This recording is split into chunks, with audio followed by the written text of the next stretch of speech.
السلام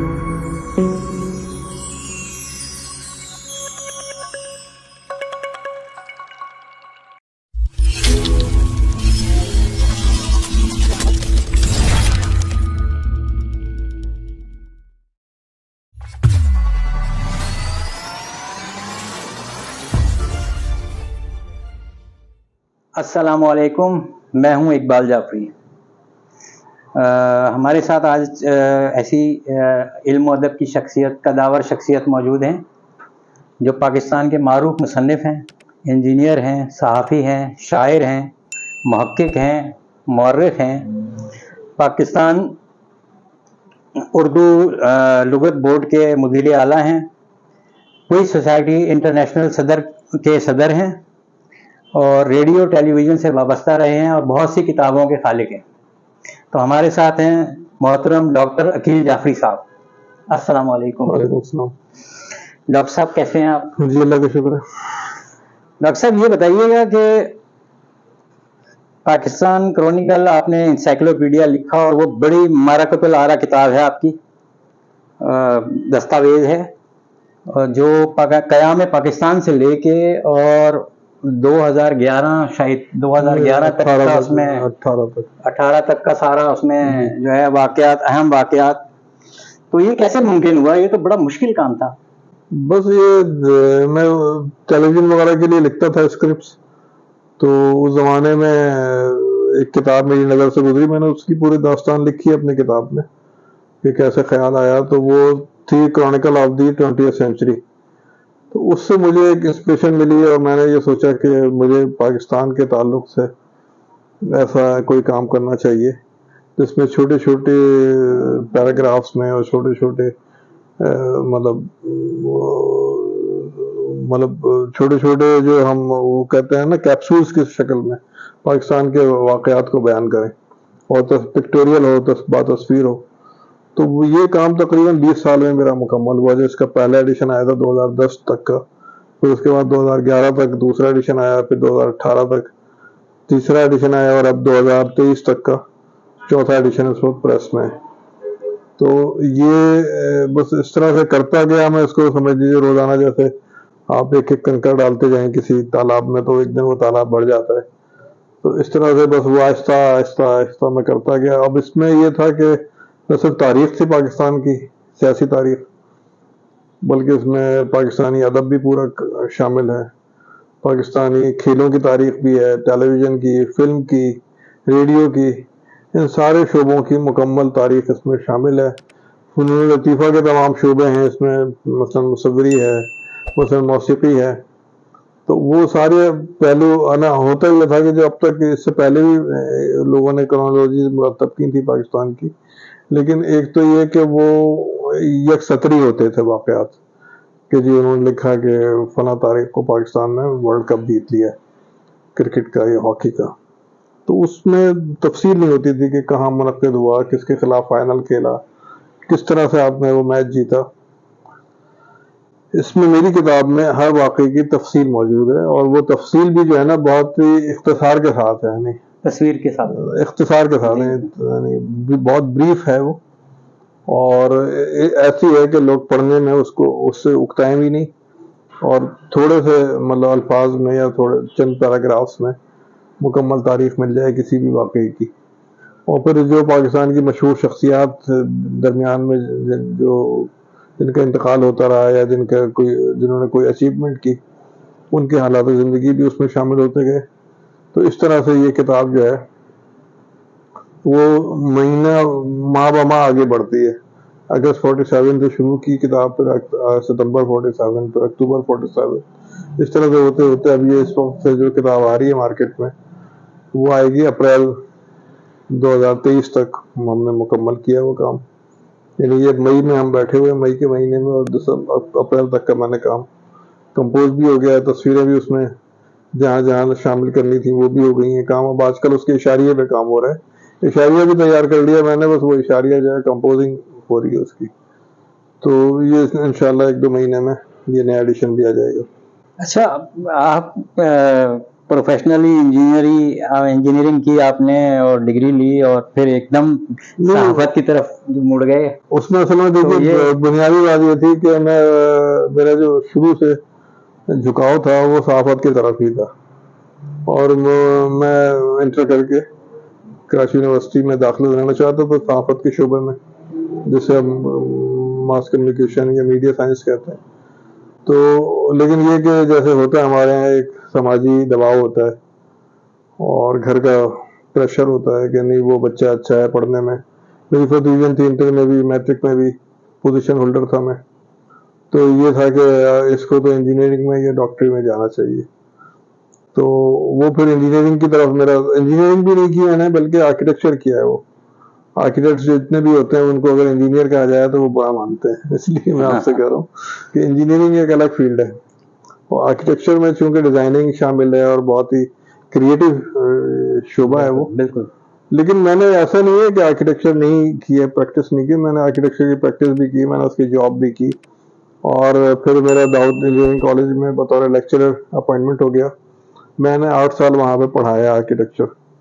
لیکن آپ کو پتا ہے 94 95 میں کچھ ایسے حالات ہوئے تھے اس شہر کے کہ لوگوں کو نقل مکانی کرنی پڑی، کوئی ملک سے باہر گیا، کوئی شہر سے باہر گیا، جس کے جہاں پر سلسلہ بن گیا وہ شہر سے نکلنے میں مجبور ہوا۔ تو اس زمانے میں میں یہاں سے چھوڑ کے، اب میرے بچوں کی تعلیم بہت بری طرح سے متاثر ہو رہی تھی، اور آپ کو یاد ہوگا کہ ہفتے میں 2 دن کی تو ہڑتال ہوتی تھی، بالکل، بیچ میں اور بھی چھٹیاں جاتی تھیں، کیونکہ ہمارے بچے پڑھ رہے تھے او لیولز وغیرہ کے سسٹم میں۔ تو وہ تو نہیں دیکھتے نا، جہاں انگلینڈ سے اگر اس کا امتحان ہو رہا ہے تو ان کو تو دلچسپی نہیں ہے کہ آپ نے سال میں کتنی کلاس اٹینڈ کی ہے، وہ تو اپنا ایگزام اسی حساب سے لیں گے جو ساری دنیا میں ان کا جس طرح سے سسٹم ہے۔ تو میں نے کہا اس طرح سے تو ہمارے بچے اچھے پرفارم نہیں کر پائیں گے۔ تو میں پھر یعنی اسلام آباد نکل گیا، اسلام آباد چلا گیا، یعنی شفٹ ہو گیا، اور وہاں پہ مجھے مقتدرہ قومی زبان ایک ادارہ ہے، وہاں پہ جاب مل گئی، کیونکہ میرا اس زمانے میں میری کئی کتابیں آ چکی تھی، اور مجھے لوگ جو ہے وہ ریسرچ کی وجہ سے ملک میں جاننے لگے تھے۔ تو وہاں پہ ریسرچ آفیسر کی ایک ویکنسی تھی، میں نے اس پہ اپلائی کیا تھرو پراپر چینل، اور میرا وہاں پہ اپوائنٹمنٹ ہو گیا۔ تو یہ ہوا سلسلہ۔ تو میں نے وہ بھی ایک طرح سے دباؤ تھا، یعنی سوسائٹی کا کہہ لیں آپ دباؤ یا حالات کا دباؤ، کہ جس کی وجہ سے مجھے کراچی سے جانا پڑا، اور وہاں جا کے پھر میں نے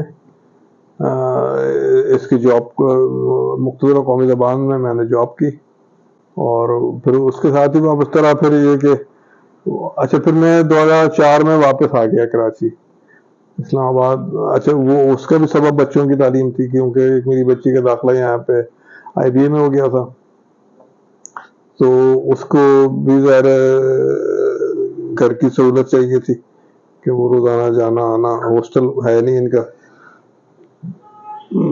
آپ کو تو پتا ہے کہ سارے مطلب تعلیمی اداروں میں ہاسٹل بند کر دیے گئے، تو بڑا مسئلہ تھا۔ تو ہم نے کہا کہ چلو واپس کراچی چلتے ہیں، اس پر حالات خاصے بہتر ہو چکے تھے، تو واپس آ گئے کراچی۔ پھر یہاں پر میں دوبارہ آرکیٹیکچر کا کام شروع کیا ایک دوست کے ساتھ، میں نے پارٹنرشپ میں، تو ہم نے 5-6 سال وہ کام بھی کیا دوبارہ۔ پھر بیچ میں اپنے ان کتابوں کے کام میں بھی مشغول ہو گیا، تو یہ کہ فرسٹ ہاف میں یہ کام کرتا تھا کتابوں کا، اور سیکنڈ ہاف میں آفس جاتا تھا آرکیٹیکچر کے، تو اس طرح سے چلتا رہا۔ پھر بیچ میں مجھے ایک 2016 میں گورنمنٹ آف پاکستان نے آفر کی کہ آپ اردو ڈکشنری بورڈ جو ہے، اردو لغت بورڈ، اس کے چیف ایڈیٹر ہو جائیں۔ وہ وہاں یہاں پر ایک پوزیشن خالی تھی، اس میں تک میری کتاب پاکستان کرونیکل آ چکی تھی، اور مطلب مزید یہ حوالہ بن گیا تھا میرے جاننے کا۔ تو میں نے پھر وہ ڈکشنری بورڈ جوائن کیا۔ اب ڈکشنری بورڈ کا جو میرا معاہدہ تھا وہ دسمبر 2019 تک کا تھا، وہ ختم ہوا۔ پھر میں سوچا تھا کہ اب کچھ کام کروں گا آرکیٹیکچر کا یا کچھ اور سلسلہ شروع کروں گا، تو وہ آپ کو پتا ہے کہ COVID-19 جو آیا، اس کے بعد پھر سمجھیے ہم گھر ہی بیٹھ گئے، اور اب میں مختلف مطلب کام کر رہا ہوں۔ میں اب بھی BBC کے لیے میں 2 سال تک لکھتا رہا، ان کے بہت سارے بلاگس میں نے لکھے، 100 کے لگ بھگ۔ پھر اس کے بعد ایک اور انڈیپینڈنٹ کے لیے کام کرتا رہا۔ پھر آج کل بھی ایک وی نیوز ایک ہے ویب چینل، اس کے لیے کام کر رہا ہوں میں، تو وہ کام بھی چلتا رہتا ہے میرا لکھنے لکھانے کا۔ اور اپنی یہ کتابوں کا اب مسئلہ یہ ہے کہ آپ کو پتا ہے کہ پاکستان میں کتابوں کی وجہ سے کسی کا گھر نہیں چل سکتا، کتابیں لکھنے کی وجہ سے، مطلب ہیں بہت محدود چند لوگ ہیں، مستنصر حسین تارڑ وغیرہ جیسے، لیکن یہ کہ اکثریت جو ہے ادیبوں شاعروں کی، ان کو اس میں اتنی ارننگ نہیں ہوتی کہ وہ اپنا گھر چلا سکیں، تو وہ کچھ نہ کچھ کرنا پڑتا ہے گھر چلانے کے لیے. تو میں نے وہ کام بھی کر رہا ہوں، میں نے بلاگنگ وغیرہ کا بھی، اور یہ پبلشنگ کر رہا ہوں.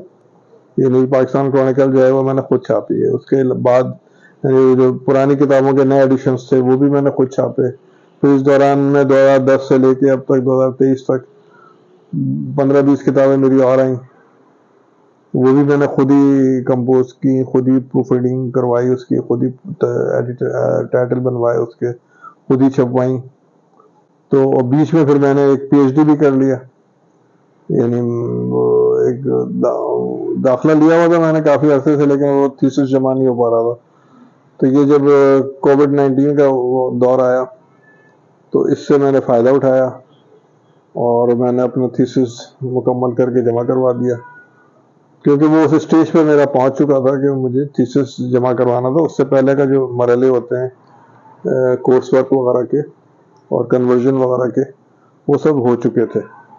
ٹیسٹ ویسٹ ہوتے ہیں، اس کے جو بھی اگزام ہوتے ہیں، وہ سارا ہو چکا تھا.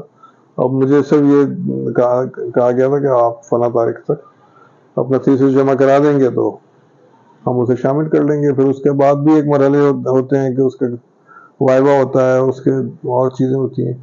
تو وہ میں نے تھیسس جمع کرایا، اس پہ مجھے پی ایچ ڈی کی ڈگری ایوارڈ ہو گئی. تو یہ وہ دونوں شعبے میرے ساتھ ساتھ چلتے رہے. آرکیٹیکچر کا بھی صورتحال یہ ہے کہ اب اس وقت کراچی میں آج کل تو خیر بہت ہی برا حال ہے. تو یہاں پر ایک اس وقت جو ہے نا، میرا خیال ہے سارے پورے پاکستان میں اس وقت ایک وہ نیچے آئی ہوئی ہے مارکیٹ، اور انویسٹر بھی مطلب گریز کر رہے ہیں انویسٹ کرنے سے، اور وہ دوسری چیزوں میں انویسٹ کر رہے ہیں. اب جو ہے نا پہلے جیسے ہمارے یہاں ہو رہا تھا کنسٹرکشن میں یا یعنی مکانات میں اور اس طرح کی چیزوں میں انویسٹمنٹ زیادہ تھا ہمارے یہاں، تو وہ اب ذرا سا سلسلہ رک گیا ہے. اور اب لوگ جو ہیں وہ گولڈ میں یا ڈالرز میں یا اس طرح کی چیزوں میں انویسٹمنٹ کر رہے ہیں. تو وہ بہرحال میرا خیال ہے اگر پولیٹیکل تھوڑا سا وہ ہو جائے گا ہمارے استحکام، تو یہ دوبارہ سلسلے شروع ہو جائیں گے. تو وہ دونوں میری فیلڈ ساتھ ساتھ چلتی رہیں. اسلام آباد سے واپس آنے کے بعد بھی میں نے آرکیٹیکچر کی پریکٹس کی، اور پھر یہ ساتھ ساتھ اپنا لکھنے لکھانے کا سلسلہ بھی چلتا رہا. اچھا، میں آپ کی کتابیں دیکھ رہا تھا، اس میں ایک بڑی زبردست اصطلاح جو ہے نا سیاسی وڈیرے، جی جی، وہ اس سلسلے میں بتائیں، یہ آپ کے ذہن میں کیسے آیا سیاسی وڈیرے؟ بھائی دیکھیے، جب یہ ہمارے یہاں 1985 کے بعد سے جب سے یہ سمجھ لیجیے جمہوریت بحال ہوئی سو کالڈ، تو اس کے بعد آپ نے دیکھا ہوگا کہ 1988 کے الیکشن ہوئے، 90 کے ہوئے، 93 کے ہوئے، 97 کے ہوئے. تو اس میں نے یہ دیکھا، آبزرو کیا کہ کچھ گھرانے ہیں ہر علاقے میں. ملتان میں اپنے گھرانے ہیں، گجرات میں الگ ہیں، گجرانوالہ میں الگ ہیں، تو لاہور میں، تو ادھر کے پی میں اور بلوچستان میں، اور خود ہمارے یہاں سندھ میں. تو وہی گھرانے گھوم پھر کے حکومت میں آتے رہتے ہیں، اور وقت کی ہوا دیکھتے ہوئے وہ اپنے وابستگی بھی تبدیل کرتے رہتے ہیں. اور کبھی کوئی مسلم لیگ میں چلا جاتا ہے، کبھی پیپلز پارٹی میں آ جاتا ہے، کبھی مطلب یہی شٹل چلتا رہتا ہے. اور اب اس کے لیے بدل کے آتے رہتے ہیں. اب اس کے لیے ایک اور اصطلاح آ گئی ہے، اس کی اصطلاح آ گئی ہے الیکٹیبل، یعنی کہ وہ جو یعنی منتخب ہونے کے صلاحیت رکھنے والے لوگ، یا جن کے بارے میں یہ آپ شیور ہیں کہ یہ ضرور اپنے آبائی سیٹ پہ منتخب ہو جائیں گے، تو ان کے لیے اب الیکٹیبل کا لفظ آیا ہے، یہ اصطلاح استعمال ہو رہی ہے. تو میں نے ان کو یعنی وڈیرے کا لفظ تو ہمارے سندھ سے مخصوص ہے، لیکن میں نے اس کو وسیع تر معنوں میں سیاسی وڈیرے کہا، کہ وہ سیاسی وڈیرے سے مراد تھی سیاسی گھرانے.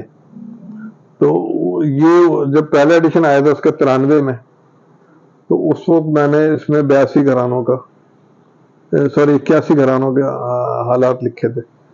اور ان کی پوری تاریخ کے یہ ان کو انگریزوں نے کن خدمات کے بدلے میں جاگیریں عطا کی تھیں. پھر اس کے بعد یعنی جو الیکشنز کا سلسلہ ہمارے یہاں 1920 کے بعد سے شروع ہے ہندوستان میں, اور یونینسٹ پارٹی اور پھر آل انڈیا مسلم لیگ اور اس طرح کے حکومتیں مطلب بدلتی رہیں پنجاب میں, کے پی میں, جس کو ہم اس وقت صوبہ سرحد کہتے تھے. تو وہ اب ان کے بعد پھر پاکستان بننے کے بعد ان کی اولادیں, پھر ان کے پوتے پوتیاں, نواسے نواسیاں, یہ سارا سلسلہ ابھی تک چل رہا ہے. وہ اب تو مطلب اس وقت میرا خیال ہے چوتھی پانچویں جنریشن آ گئی ہے کہ جن لوگوں نے 1920 میں سیاست میں قدم رکھا تھا. تو یہ پوری ہسٹری ہر خاندان کی ٹریس کی میں نے, کہ ان کو کیا خدمات تھی جس کے بدلے میں ان کو جاگیریں ملی, ان کو زمینیں ملی. اور اس میں انگریزوں کی لکھی ہوئی کتابوں نے میری بہت مدد کی.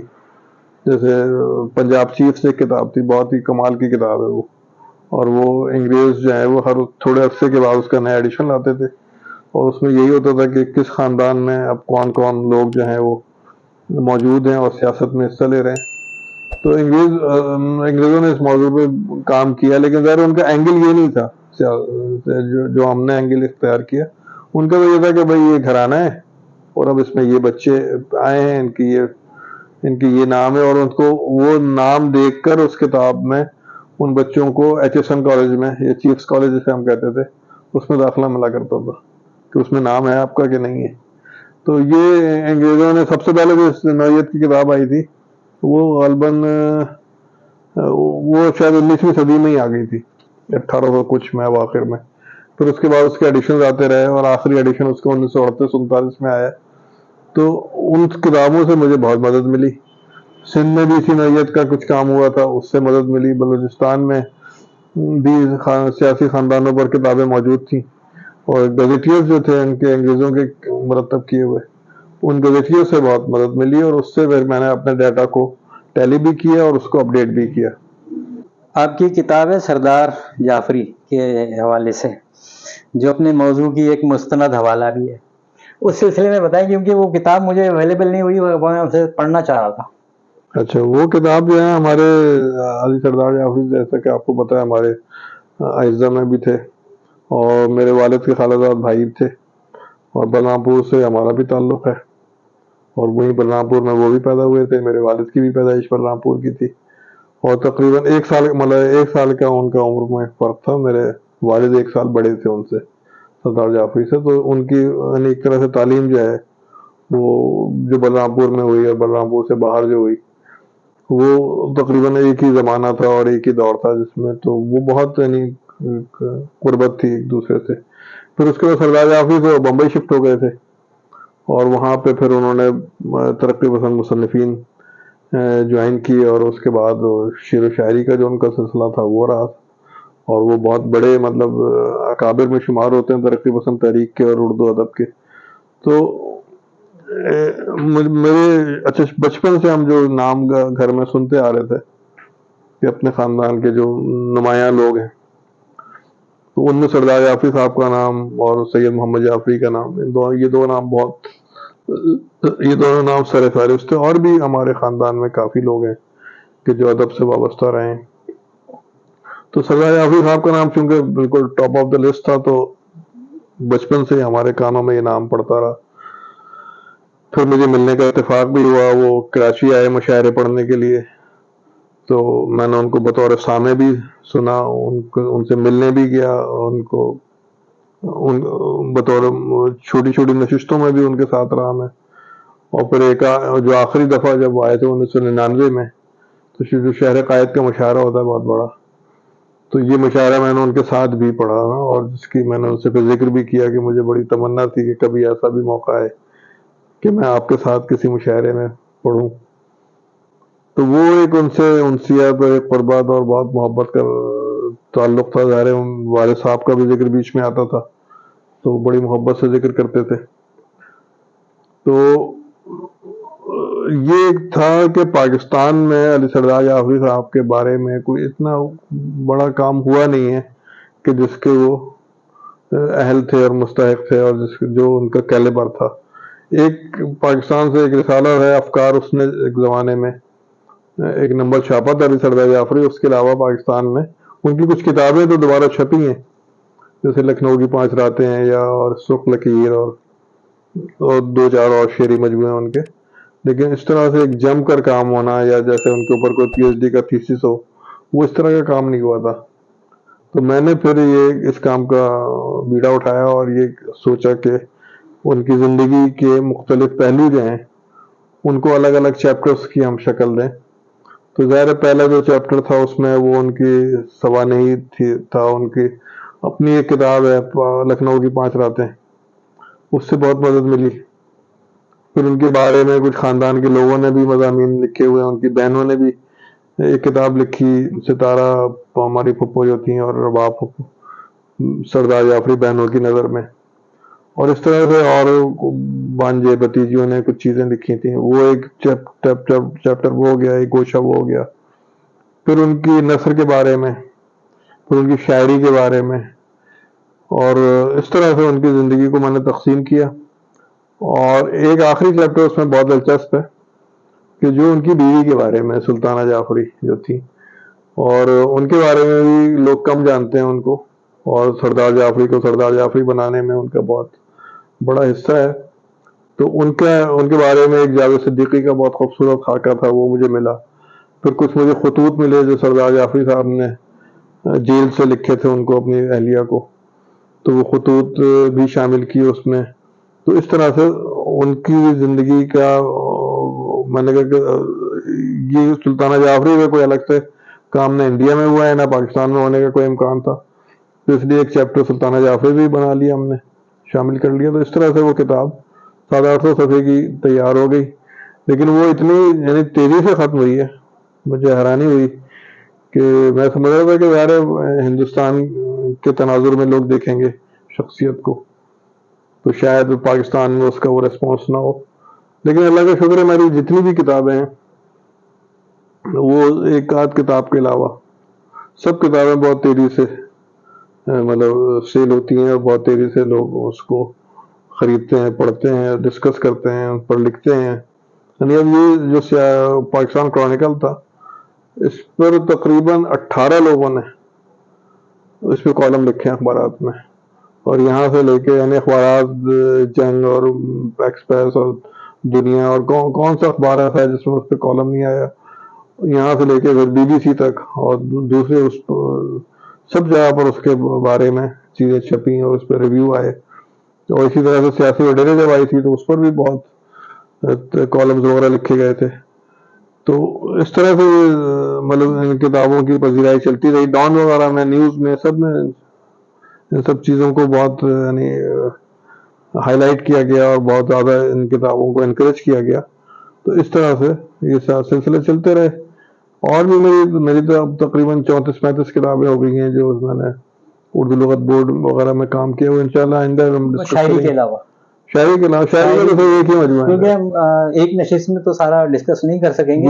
اگلی نشست میں آپ کی شاعری پہ جو ہے فوکس کریں گے. ٹھیک ہے انشاءاللہ. تو یہ آپ ذرا جاری رکھیں، آپ کیا کہہ رہے تھے؟ تو بس یہ سلسلہ ہے کہ اس طرح کی اچھا پھر اب اچھا میرے ہاں یہ بھی ہے کہ تنوع ہے موضوعات کا.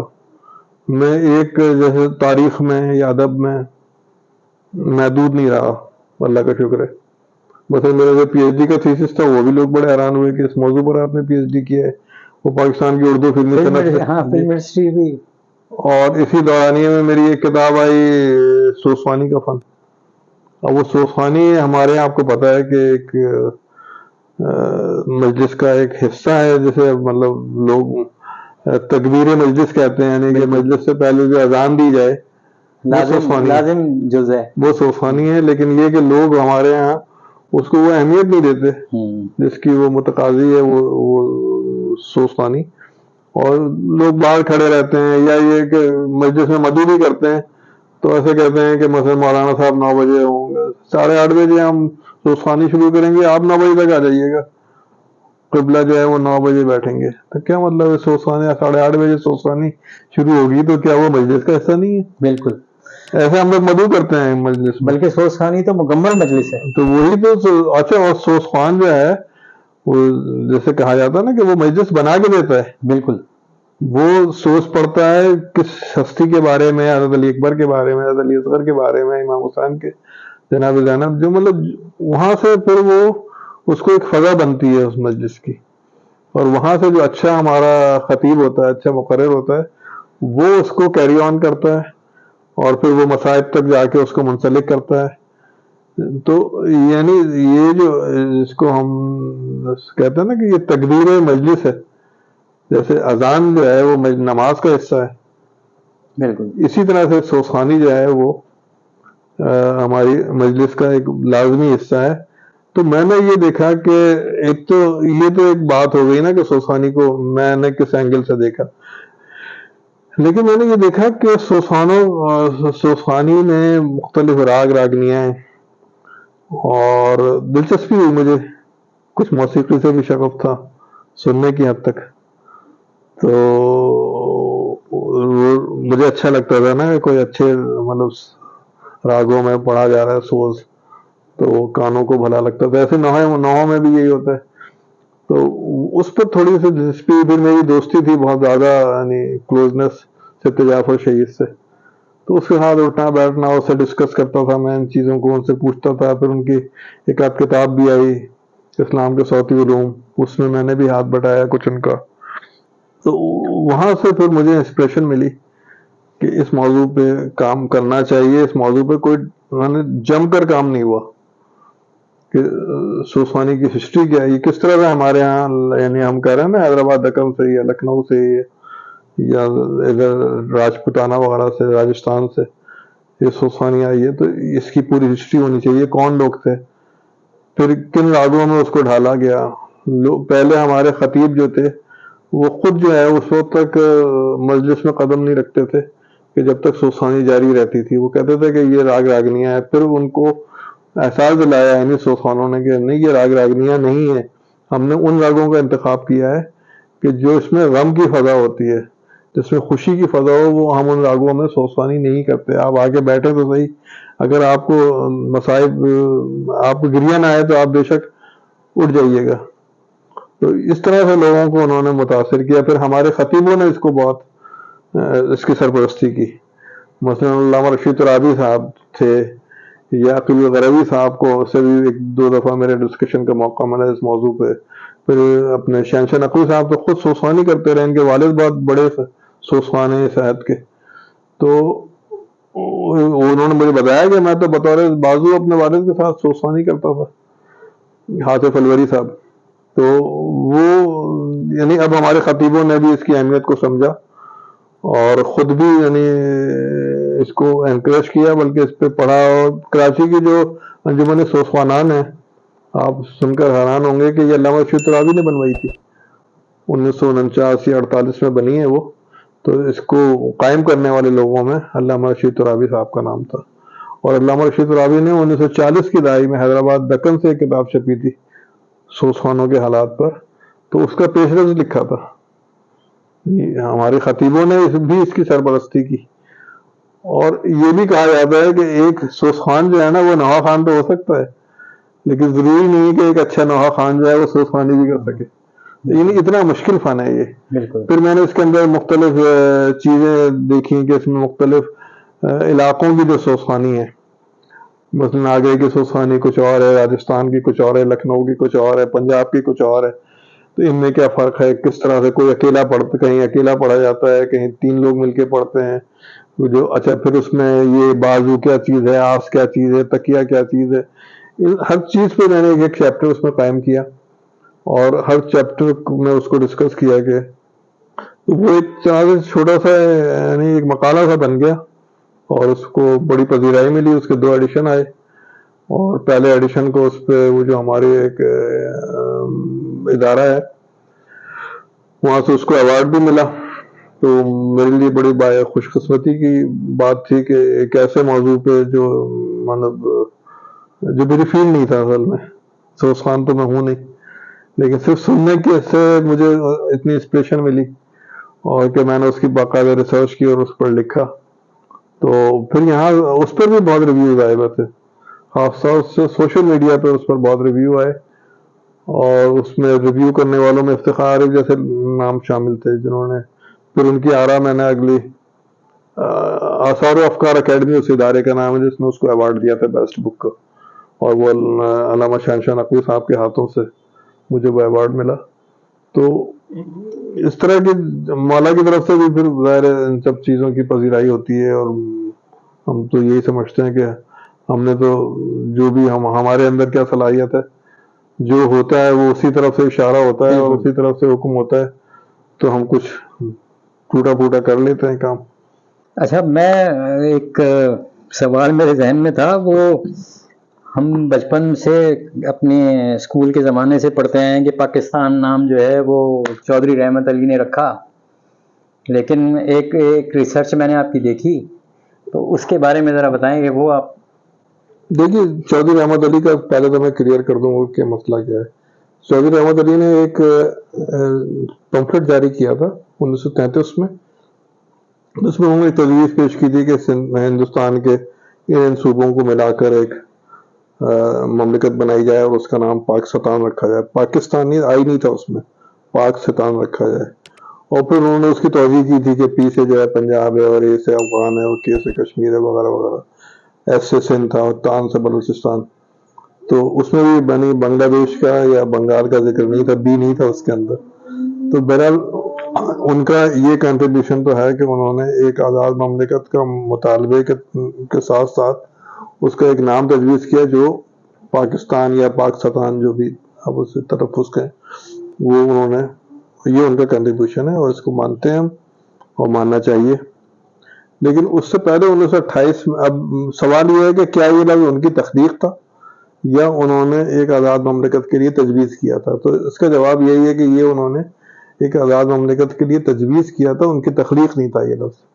تخلیق پر اگر ہم آئیں گے تو ہمیں مطلب ڈاکومنٹ سے پتا چلا کہ 1928 میں ایک صاحب تھے غلام حسن کاظمی صاحب، جو رہتے تھے ایبٹ آباد میں، اور انہوں نے وہ ظفر علی خان کے ساتھیوں میں سے تھے، اور زمیندار اخبار کے ایڈیٹر کے طور پہ بھی ان کا نام چھپتا رہا، اور اس میں ان کو جیل بھی ہوئی.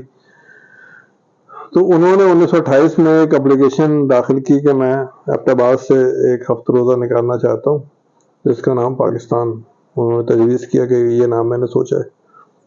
تو 1929 میں اس کا جواب آیا، اور چونکہ ان کا بیک گراؤنڈ جو تھا زمیندار اخبار کا تھا، ظفر علی خان کا تھا، جیل بھی جا چکے تھے وہ، تو وہ ان کو ڈکلیریشن نہیں ملا، اور اس میں وہ اس خط میں ان کو ریجیکٹ کر دیا گیا. پھر ان کو 1936 میں یہ ڈکلیریشن مل گیا، یعنی اس کو درمیان میں چودھری رحمت علی کی طرف سے یہ تجویز آ چکی تھی. تو اس طرح سے انہوں نے، غلام حسن کاظمی صاحب نے وہ رسالہ نکالا بھی ہفتہ روزہ، اور اس کے کچھ شمارے جو ہیں وہ آرکائیوز میں محفوظ بھی ہیں. تو ہم نے یہ اس میں جو فیچر لکھا تھا، ایکسپریس میں چھپا تھا، اس پر APNS ایوارڈ مجھ کو ملا، جو پاکستان کا سب سے بڑا صحافتی دنیا کا جو سب سے بڑا ایوارڈ ہے، وہ مجھے ملا اسی لفظ پاکستان کا خالق خان والے فیچر پہ.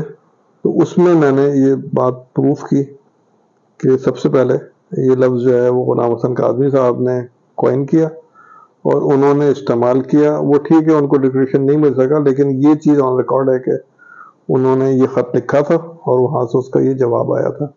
تو چودھری رحمت علی کی ہمیں کوئی نہ ان سے کوئی جھگڑا ہے، نہ لوگ سمجھتے شاید ہم ان کے مخالفین ہیں. ہم کیوں مخالفین ہیں؟ ہم تو بہت چھوٹے لوگ ہیں.